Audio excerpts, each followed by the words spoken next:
Cập nhật tình hình tại chảo lửa xung đột ở Ukraine. Kiev bác bỏ Nga kiểm soát một số khu định cư ở Donetsk và Zaporizhia.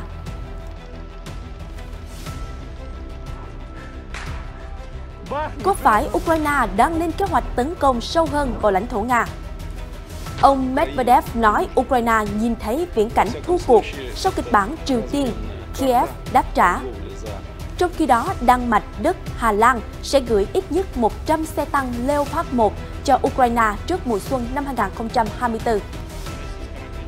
Đáng chú ý, ông Zelensky kêu gọi chấm dứt tin đồn về những xáo trộn trong Bộ Quốc phòng. Một số diễn biến đáng quan tâm khác. Ba Lan tập trận răn đe, phô diễn uy lực của hệ thống phòng không Patriot. Nga cáo buộc Đại sứ quán Mỹ tung tin giả. Nhân viên cứu hộ chạy đua với thời gian khi nạn nhân động đất vượt hơn 7.800 ở Thổ Nhĩ Kỳ, Syria. Tất cả sẽ được chúng tôi cập nhật trong chương trình sau đây.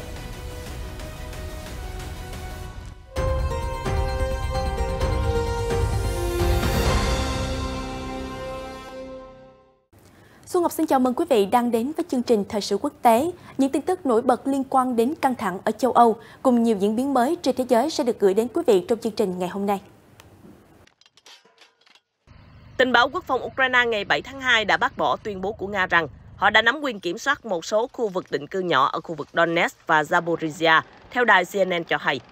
Ukraine cho biết chưa có xác nhận rằng Nga giành quyền kiểm soát các khu vực vào thời điểm này và lực lượng phòng vệ Ukraine tiếp tục ra sức bảo vệ từng tấc đất. Trước đó cùng ngày, Bộ trưởng Quốc phòng Nga Sergei Shoigu thông báo chiến dịch quân sự của Nga đang phát triển thành công gần các thị trấn trọng điểm Bakhmut và Voleda. Đồng thời, các lực lượng Nga đã kiểm soát một số khu vực định cư nhỏ ở khu vực Donetsk và Zaporizhia. CNN hiện chưa thể xác minh độc lập các báo cáo trên. Bộ trưởng Shoigu cũng cho biết Nga có toàn quyền kiểm soát Soledar, nơi lực lượng Ukraine đã tuyên bố rút khỏi hồi tháng 1. Tình báo quốc phòng Ukraine cũng chỉ trích ông Shoigu vì đã ca ngợi thành tích của các lực lượng vũ trang Nga, cho rằng binh sĩ của Wagner đã tích cực chiến đấu ở các khu vực đó. Theo đài Sky News ngày 7 tháng 2, một quan chức an ninh quốc gia Ukraine, Oleksiy Danilov, nói với CNN rằng Ukraine có khả năng tấn công Nga từ lãnh thổ của nước này khi giao tranh ác liệt tiếp diễn dọc theo sườn phía đông. Ông Danilov, thư ký Hội đồng Quốc phòng Ukraine cho biết, liên quan đến lãnh thổ Nga, không ai cấm chúng tôi tiêu diệt các mục tiêu bằng vũ khí sản xuất tại Ukraine. Nếu ai hỏi chúng tôi có những vũ khí như vậy không, tôi xin khẳng định rằng là có. Từ khi xung đột nổ ra, phương Tây đã đặt giới hạn về tầm bắn cho vũ khí mà họ cung cấp cho Ukraine và cũng yêu cầu Kiev đảm bảo rằng những vũ khí này không được sử dụng tấn công lãnh thổ Nga. Tuy nhiên, tháng trước, Thiếu tướng Krikilo Budanov, người đứng đầu cơ quan tình báo Ukraine đã dự đoán sẽ có các cuộc tấn công sâu hơn vào bên trong lãnh thổ nước láng giềng. Hãng thông tấn TASS ngày 7 tháng 2 dẫn lời ông Dmitry Medvedev, Phó Chủ tịch Hội đồng An ninh Nga, cho rằng suy đoán của Ukraine về kịch bản đình chiến kiểu Triều Tiên là bước đầu để công nhận thực tế lãnh thổ hiện có. Theo ông, điều này cũng cho thấy Kiev nhận ra rằng họ không thể thắng. Những suy đoán về kịch bản Triều Tiên chỉ là mong ước của Ukraine rằng họ sẽ được phương Tây bảo vệ. Sau đó họ có thể phát triển ngang với Hàn Quốc, trong khi vẫn duy trì hy vọng giành lại các vùng lãnh thổ đã mất. Ông Medvedev viết trên kênh Telegram ngày 7 tháng 2. Theo vị quan chức Nga, suy đoán của Ukraine là dấu hiệu cho thấy Kiev nhận ra họ không thể thắng và tốt nhất là để đất nước không bị chia cắt nhiều phần. Được biết, vào năm 1953, Triều Tiên và Hàn Quốc đã ký hiệp định đình chiến, chia cắt bán đảo thành hai phần với ranh giới và vĩ tuyến 38. Dù hiệp định chấm dứt giao tranh nhưng không phải là hiệp ước hòa bình, nên về mặt kỹ thuật, hai miền Triều Tiên vẫn đang trong tình trạng chiến tranh. Tuy nhiên, một quan chức Ukraine ngày 7 tháng 2 đã bác bỏ nhận định trên của ông Dmitry Medvedev. Ông Oleksiy Danilov, thư ký Hội đồng Quốc phòng Ukraine cho biết, tuyên bố của ông Medvedev về các cuộc đàm phán như vậy liên quan đến kịch bản chia cắt đất nước là sai sự thật. Ukraine không phải là Triều Tiên, sẽ không có vĩ tuyến 38 và những điều tương tự khác sẽ không có những kịch bản của các bên khác áp đặt ở Ukraine. Ông Danilov viết trên Twitter theo tạp chí Newsweek. Các quan chức Ukraine đã từng nhắc đến kịch bản chia cắt như Triều Tiên khi thảo luận về kết quả khả thi cho xung đột. Cựu cố vấn của Tổng thống Ukraine Alexei Arestovich nói rằng nước này thiếu sức mạnh để chiến thắng và phương Tây sẵn sàng thực hiện khái niệm hai miền Triều Tiên trong khu vực. Ông Kirilo Budanov, giám đốc tình báo quân đội Ukraine hồi tháng 3 năm ngoái cho biết, Nga có thể cố gắng áp đặt một kịch bản Triều Tiên đối với Ukraine. Theo Ukrainska Pravda, Tổng thống Nga Vladimir Putin sẽ cố gắng thiết lập ranh giới phân chia các khu vực mà họ kiểm soát với những vùng còn lại. Thực tế, đây là một nỗ lực để tạo ra hai miền Nam Bắc Triều Tiên. Tuy nhiên, Điện Kremlin đã bác bỏ tuyên bố của phía Ukraine, xem đây là trò lừa bịp của Kiev.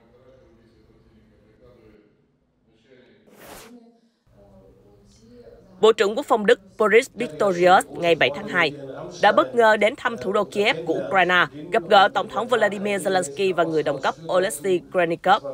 Theo một tuyên bố chung được công bố, Đan Mạch, Đức và Hà Lan sẽ gây quỹ chung để nâng cấp ít nhất là 100 xe tăng Leopard 1 cũ từ các kho và chuyển đến Ukraine. Các quốc gia cho biết trong những tháng tới, Ukraine sẽ nhận ít nhất là 100 xe tăng Leopard 1 A5, cũng như hỗ trợ huấn luyện, hậu cần, phụ tùng thay thế và đạn dược. Bộ trưởng Đức tuyên bố thêm, các xe tăng sẽ được chuyển đến theo từng giai đoạn, từ 20 đến 25 chiếc cho đến mùa hè này và tới 80 chiếc cho đến cuối năm nay. Chúng tôi muốn Ukraine sẽ nhận được 100 xe tăng Leopard 1 trong những tháng đầu tiên của năm 2024. Reuters dẫn lời Bộ trưởng Pistorius cho hay, chuyến thăm của ông diễn ra vào ngày Hội đồng An ninh của chính phủ Đức đã thông qua việc chuyển giao 178 xe tăng Leopard 1 cho Ukraine từ các kho, nhiều hơn đáng kể so với thông báo trước đó. Động thái trên diễn ra sau khi quyết định của chính phủ Đức vào tháng trước về việc chuyển giao các xe tăng chủ lực Leopard 2 cho Kiev. Trước đó, người đứng đầu nhà sản xuất Leopard, Rheinmetall cho biết họ sẽ gửi cho Ukraine 20 đến 25 chiếc Leopard trong năm nay và 88 chiếc khác sẽ gửi vào năm tới.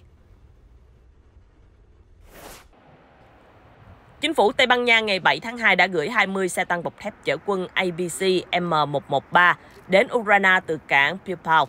Những chiếc ABC được đưa lên một con tàu chở hàng thương mại và sẽ được quân đội Ukraine sử dụng. Tây Ban Nha cũng có kế hoạch gửi từ 4 đến 6 xe tăng Leopard 2A4 do Đức chế tạo tới Ukraine. Tờ El País đưa tin vào ngày 1 tháng 2 trích dẫn các nguồn tin chính phủ.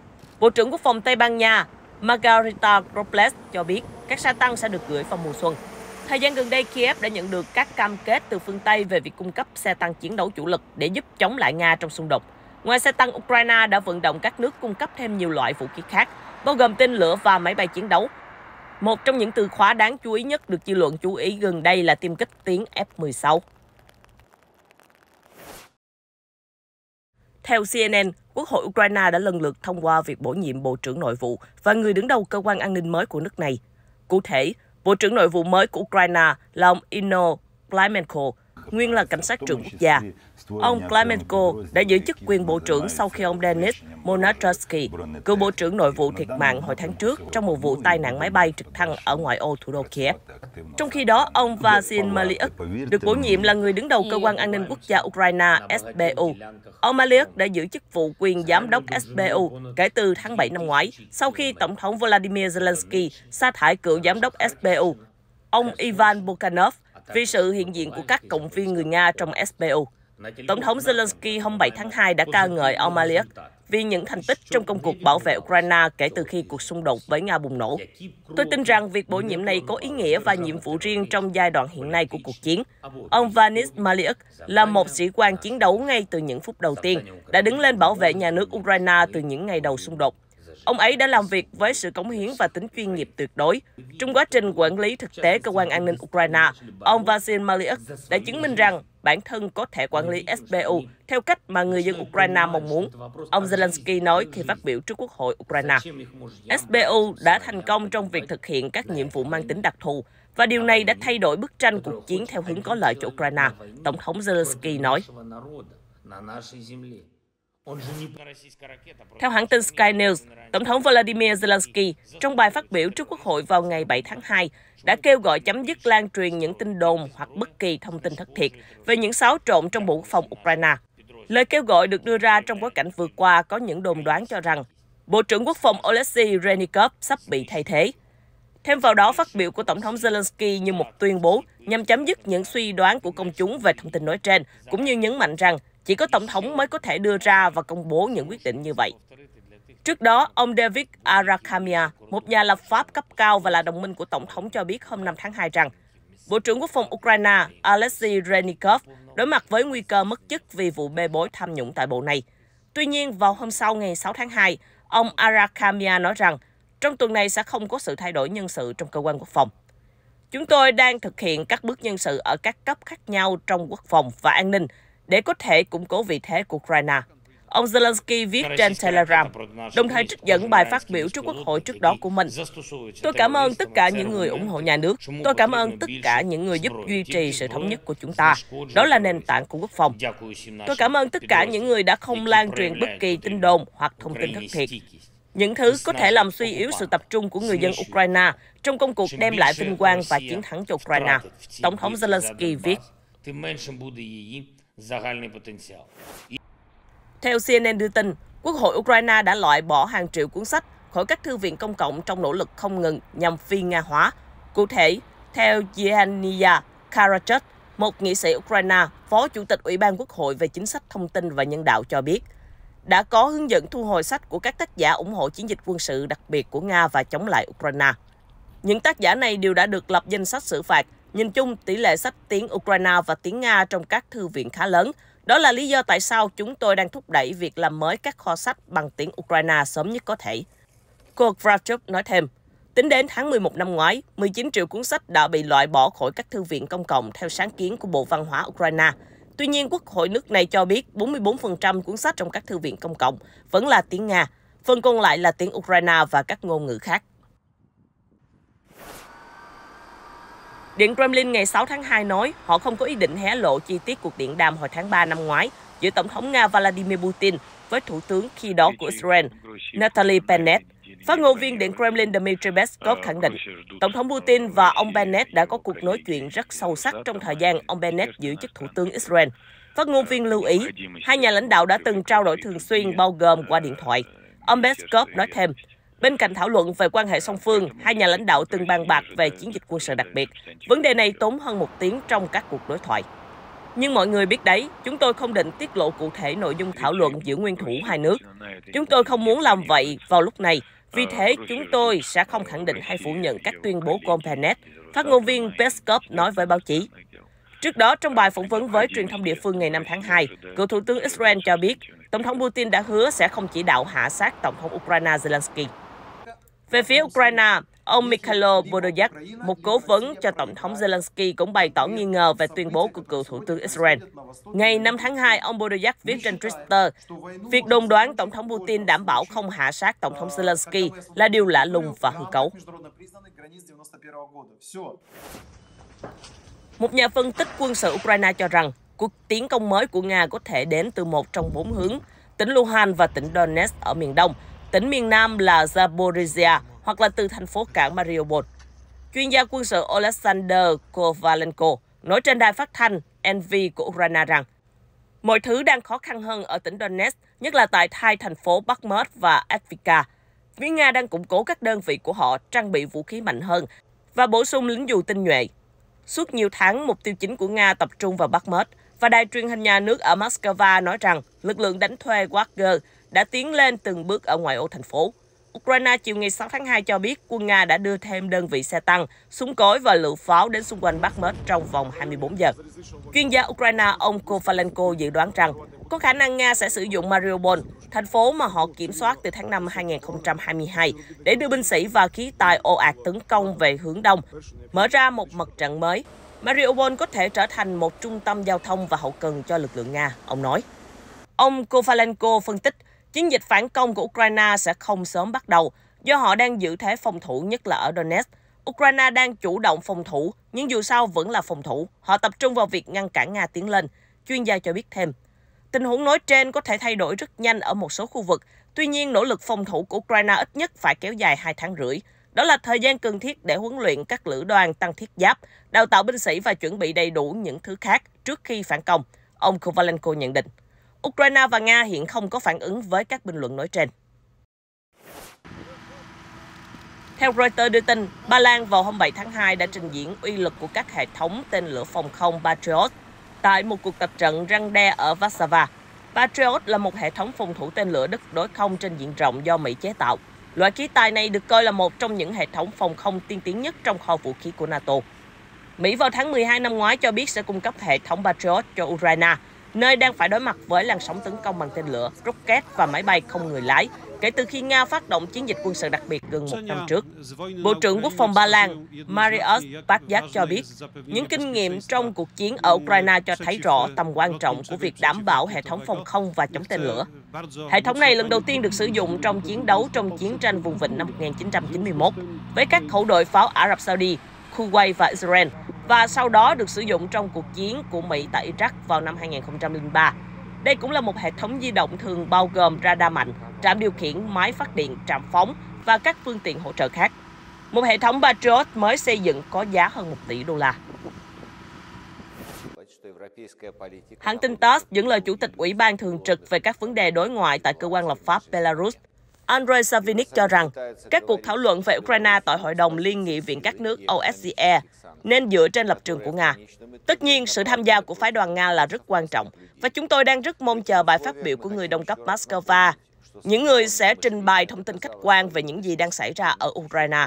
Và tôi cho rằng những thông tin đó nên là cơ sở của các cuộc thảo luận sâu hơn, chứ không phải là những mô phỏng giả tạo được lan truyền một cách không rõ ràng, ông Savinik nói. Theo TASS, cuộc xung đột ở Ukraine được coi là chủ đề chính trong phiên họp mùa đông lần thứ 22 của Hội đồng Liên nghị viện các nước OSCE, sẽ được tổ chức từ ngày 23 đến ngày 24 tháng 2 tại thủ đô Viên của Áo. Trước đó, phiên họp mùa thu của OSCE đã được tổ chức tại thủ đô Warsaw của Ba Lan từ ngày 24 đến ngày 26 tháng 11 năm 2022. Sau đó, Ủy ban Thường trực của OSCE PA đã không thể đưa ra quyết định về việc chấm dứt tư cách thành viên của Nga trong tổ chức này. Theo hãng tin Dekropayskara Pravda, phái đoàn của Ukraine đã cùng với đại diện Litva và Estonia để phản đối sự kiện này. Trong khi phái đoàn của Nga không thể tham gia đầy đủ phiên họp vào mùa thu do Warsaw từ chối cấp thị thực nhập cảnh. Năm nay, Bộ Ngoại giao Áo cho biết nước này bị ràng buộc bởi luật pháp quốc tế trong việc cấp thị thực cho những người tham gia sự kiện của OSCE. Thị thực cấp cho các thành viên của phái đoàn Nga sẽ chỉ có giá trị ở Áo và chỉ trong phiên họp mùa đông của OSCE PA. Chuyển sang các diễn biến đáng quan tâm khác. Theo hãng thông tấn TASS đưa tin, Nga đã yêu cầu Đại sứ quán Mỹ tại Moscow ngừng phát tán những thông tin mà nước này coi là tin giả có liên quan đến hoạt động quân sự đặc biệt của Nga tại Ukraine, đồng thời cảnh báo sẽ trục xuất các nhà ngoại giao Mỹ khỏi Liên bang Nga. Theo đó, TASS trích dẫn một nguồn tin cấp cao của Bộ Ngoại giao Nga cho biết, Điện Kremlin đã chính thức gửi một công hàm tới Đại sứ quán Mỹ ở Moscow, cảnh báo sẽ trục xuất các nhà ngoại giao Mỹ tham gia vào cái mà chính quyền Moscow gọi là hoạt động lật đổ. Mối quan hệ giữa Washington và Moscow hiện đang ở mức thấp, nếu không muốn nói là mức thấp nhất lịch sử. Hồi tháng trước, tân đại sứ Mỹ tại Nga, Cliny Tracy, đã bị đám đông hô vang khi bà bước vào Bộ Ngoại giao Nga ở thủ đô Moscow để trình ủy nhiệm ngoại giao. Mỹ và các đồng minh phương Tây đã phản đối chiến dịch quân sự đặc biệt của Nga tại Ukraine và không ngừng cung cấp vũ khí cho Kiev, bao gồm cả xe tăng chiến đấu chủ lực trong cam kết hỗ trợ mới nhất. Bên cạnh đó, Washington cũng đã cùng đồng minh của mình áp đặt một loạt các biện pháp trừng phạt kinh tế đối với Nga. Các nhà lập pháp Đảng Cộng hòa đã chỉ trích Tổng thống Mỹ Joe Biden vì chờ đợi nhiều ngày trước khi ra lệnh bắn hạ khinh khí cầu của Trung Quốc di chuyển trong không phận Mỹ. Những quan chức này cho rằng Tổng thống Biden đã thể hiện sự nao núng chần chừ trước Bắc Kinh, thậm chí đã cố gắng che giấu sự việc lúc ban đầu. Trong khi đó, một số quan chức Đảng Dân Chủ lên tiếng ủng hộ ông Biden. Thượng nghị sĩ Tom Cotton, thành viên Ủy ban Dịch vụ Vũ trang Thượng viện nêu ý kiến. Tôi nghĩ một trong những nguyên nhân khiến Tổng thống trì hoãn xử lý khinh khí cầu là do lo ngại động thái này sẽ bị xem là hành động khiêu khích và đối đầu với Trung Quốc. Bên cạnh đó, cựu Tổng thống Donald Trump và người từng giữ chức Giám đốc Tình báo Quốc gia dưới nhiệm kỳ của ông, John Bradley, đã phủ nhận thông tin của Bộ trưởng Quốc phòng Lloyd Austin nói rằng khinh khí cầu tương tự đã từng xuất hiện dưới thời ông Trump. Trung Quốc có quá nhiều sự tôn trọng dành cho Trump, nên những chuyện như thế này tuyệt đối không có khả năng xảy ra trong nhiệm kỳ của tôi, ông Trump viết trên nền tảng xã hội Truth Social. Dù vậy, nghị sĩ Cộng hòa Michael Waltz đã ủng hộ tuyên bố của Thủ tướng Austin. Ông Waltz nói với tờ Washington Post rằng Lầu Năm Góc đã không thông báo cho Quốc hội biết chuyện nhiều khinh khí cầu Trung Quốc đã tiến gần lãnh thổ Mỹ trong nhiệm kỳ của ông Trump. Ông Waltz nói thêm, các quả cầu từng được phát hiện gần Texas, Florida, Hawaii và đảo Guam. Các quan chức Đảng Dân Chủ ủng hộ quyết định của Tổng thống Biden về chờ đợi thời điểm phù hợp để bắn hạ khí cầu. Việc này diễn ra khi quả khí cầu bay phía trên vùng nước mở tương đối nông. Quả khí cầu rơi xuống khu vực này không chỉ giúp tránh nguy hiểm cho người dân và hàng không thương mại, mà còn làm tăng cơ hội trục vớt xác khí cầu để nghiên cứu. Bộ trưởng Giao thông Mỹ Pete Buttigieg nói với CNN, Tổng thống đã yêu cầu xử lý vấn đề dựa trên sự cân nhắc các rủi ro khác nhau và mọi chuyện đã được giải quyết chính xác theo hướng đó. Lãnh đạo Đảng Dân Chủ tại Thượng viện, ông Chuck Schumer, chỉ trích các bình luận của một số quan chức Cộng hòa là không chín chắn và có động cơ chính trị. Ông Schumer cho biết, việc bắn hạ quả cầu trên mặt nước không chỉ là vì lý do an toàn, mà còn tối ưu hóa khả năng thu thập thông tin tình báo. Ông Schumer nói thêm, Lầu Năm Góc sẽ báo cáo toàn bộ sự việc với các thượng nghị sĩ vào ngày 15 tháng 2 tới đây. Nghị sĩ Cộng hòa Mike Turner, Chủ tịch Ủy ban Tình báo Hạ viện nhận định rằng Trung Quốc đã sử dụng khí cầu để tìm cách khắc chế vũ khí hạt nhân và hệ thống phòng thủ tên lửa của Hoa Kỳ. Quả cầu có nhiều ngày bay chậm qua bầu trời bang Montana, lơ lửng phía trên một căn cứ không quân được dùng làm hầm chứa tên lửa đạn đạo xuyên lục địa lớn nhất của Mỹ. Ông Turner chỉ trích Tổng thống Biden đã cho phép quả cầu bay qua những khu vực nhạy cảm nhất của chúng ta và ban đầu còn không có ý định thông báo sự việc cho công chúng Mỹ. Nghị sĩ Cộng hòa Marco Rubio, Phó Chủ tịch Ủy ban Tình báo Thượng viện nói trên đài ABC rằng Trung Quốc muốn gửi đi thông điệp họ có thể xâm nhập vào không phận Mỹ. Ông Rubio nghi ngờ các mảnh vỡ của quả cầu có thể đem lại thông tin tình báo hữu ích. Trong khi đó, Bộ Ngoại giao Trung Quốc phản đối mạnh mẽ động thái sử dụng vũ lực tấn công khí cầu của nước này. Họ cho biết đã yêu cầu Mỹ xử lý vấn đề một cách bình tĩnh, chuyên nghiệp và kiềm chế, nhưng Washington phản ứng thái quá và vi phạm thông lệ quốc tế.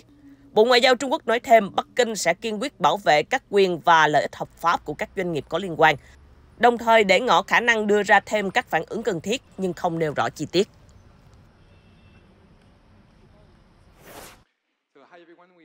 Bộ trưởng Kinh tế Đức Robert Habeck ngày 7 tháng 2 cho biết ông cảm thấy Washington đã sẵn sàng giải quyết những lo ngại của châu Âu về đạo luật giảm lạm phát IRA của Mỹ, nhưng ông không giải thích thêm, theo Reuters cho hay. Ông đã có mặt ở Washington thảo luận về vấn đề này với người đồng cấp Pháp cùng các quan chức hàng đầu của Mỹ.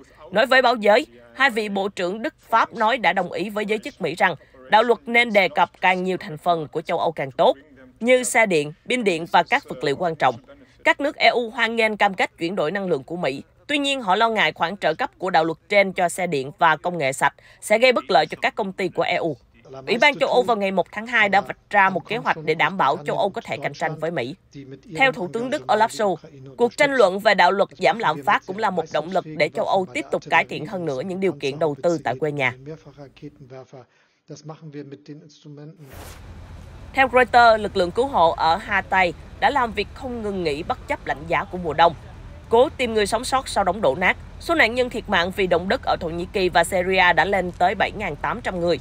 Chính quyền Thổ Nhĩ Kỳ cho biết khoảng 13,5 triệu người bị ảnh hưởng trong một khu vực kéo dài khoảng 450 km, từ thành phố Adana ở phía Tây đến thành phố Diyarbakir ở phía Đông, vùng 300 km từ thành phố Malada ở phía Bắc đến tỉnh Hatay ở phía Nam cũng chịu ảnh hưởng.